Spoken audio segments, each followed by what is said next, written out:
am na yenn déclaration yoo xam ne sax day retourner waat contre ñoom.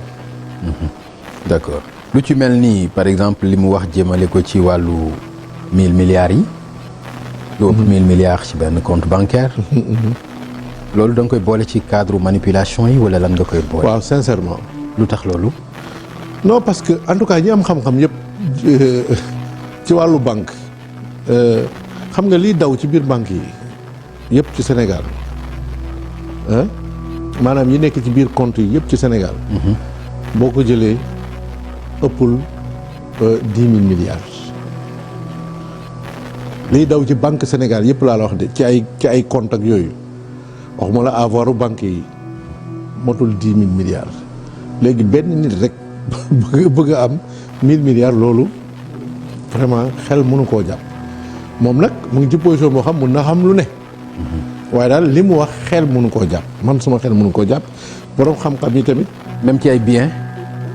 non mais compte bancaire la ñu wax man li ma dégg déclaration bi ñu ma nettali déglu ma ko. mais biñ ma nettali dañ ne ci compte bancaire. man noonu la ko waxee sax. lu wax 1000 milliards. mais loolu loolu moom man suma xel mënu ko nangu te jàpp naa ne.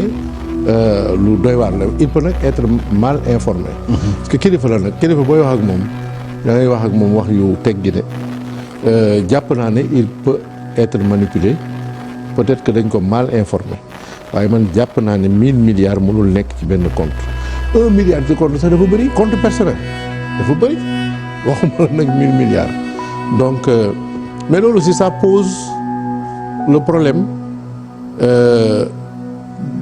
des déclarations. pourtant Fadilou nee na bi mu nekkee directeur général CDC am na ku ko seet si ak ay milliards ni ko nii laa doon def ak directeur généraux yi fi nekkoon. ay milliards waay non man dama jàpp ne nit ñi xamuñ luy milliards peut-être. milliards bëri na de. naka directeur CDC yi dañ doon ñëw. non je veux dire ay milliards pour gere leen ko. je veux dire milliards. maa ngi wax loo xam ne bëgg naa nga wax ci aussi. non entre nous. waaw Pape Ngagne. man gis naa xaalis quoi franchement gis naa xaalis mais tey jii. 100 millions pour nga yëkkati ko dem ak moom di ko won nit problème la dafa diis waxuma la nag milliards xaalis dafa diis de maanaam 100 millions tey jii pour nit romb fii ñëw ne la am 100 millions ngi nii loolu problème la waxuma la milliards foo koy dugal donc il faut aussi nañu bàyyi xel ne nit ñi am nañu ay xel tamit te bàyyi yenn yi parce que amul sens. maintenant nag nit mun na ñëw ne la boo ma defalee lii danaa la jox lii ak yooyu moom képp kuy directeur général da nga koy dégg mais c'est pas parce que da nga koy dégg rek que da ngay génn di ko wax parce que comme yàlla def na nit ñi proposé nañ la ko jëluloo ko mais wax dëgg yàlla on a proposé des choses extraordinaires à beaucoup d'autres gens mais ils n'en parlent pas parce que franchement du loolu lañ fay tegee nit liñ fay tegee nit mooy mu liggéey def ay résultats avancés.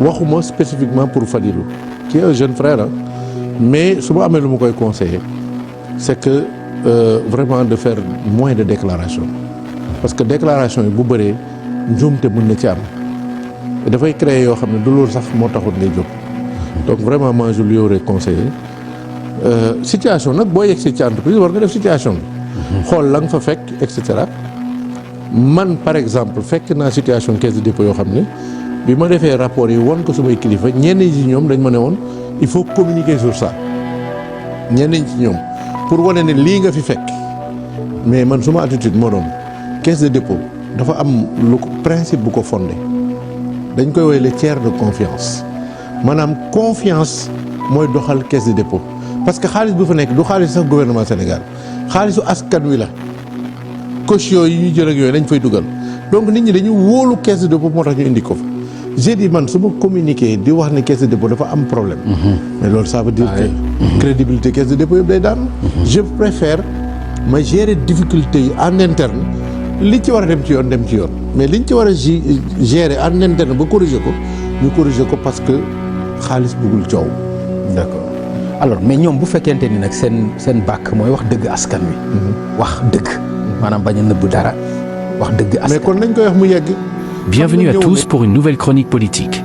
Aujourd'hui, nous allons parler des propositions récentes de Bouba Ndour, qui a exprimé une opinion forte en rappelant que le député doit incarner son rôle, Cette déclaration intervient alors qu'Ousmane Sonko, actuel Premier ministre et tête de liste aux législatives du 17 novembre, fait campagne pour une assemblée plus représentative et engagée. Qu'est-ce que Bouba Ndour veut dire exactement, et pourquoi ces mots ont ils ont autant résonné? Nous allons explorer le contexte, les réactions et ce que cela signifie pour les futures législatives. La déclaration de Bouba Ndour s'inscrit dans un climat politique où les citoyens sénégalais demandent davantage de responsabilité et d'intégrité de la part de leurs représentants. En rappelant que le député doit incarner son rôle, Bouba Ndour souligne l'importance d'une Assemblée nationale qui travaille efficacement pour le peuple, et non pour des intérêts personnels ou partisans. Avec les élections législatives prévues pour le 17 novembre, Ousmane Sonko, en tête de liste, propose des réformes visant à rendre les députés plus responsables et à restaurer la confiance entre les électeurs et leurs représentants. La déclaration de Bouba Ndour pourrait ainsi être interprétée comme un soutien indirect aux appels de Sonko pour une assemblée plus engagée et efficace. Ousmane Sonko, qui est tête de liste pour les élections législatives, a évoqué à plusieurs reprises l'idée de réformer l'Assemblée pour qu'elle soit plus active et indépendante. Dans son programme, il propose des mesures pour renforcer le contrôle parlementaire, améliorer la transparence et renforcer l'implication des députés dans les décisions cruciales. Sonko considère que l'Assemblée nationale doit être un contre-pouvoir, capable de véritablement remettre en question les décisions de l'exécutif si nécessaire. Dans cette optique, les propositions de Bouba Ndour résonnent parfaitement avec la vision de Sonko d'une institution où chaque député s'implique personnellement pour défendre les intérêts de ceux qui ont élu.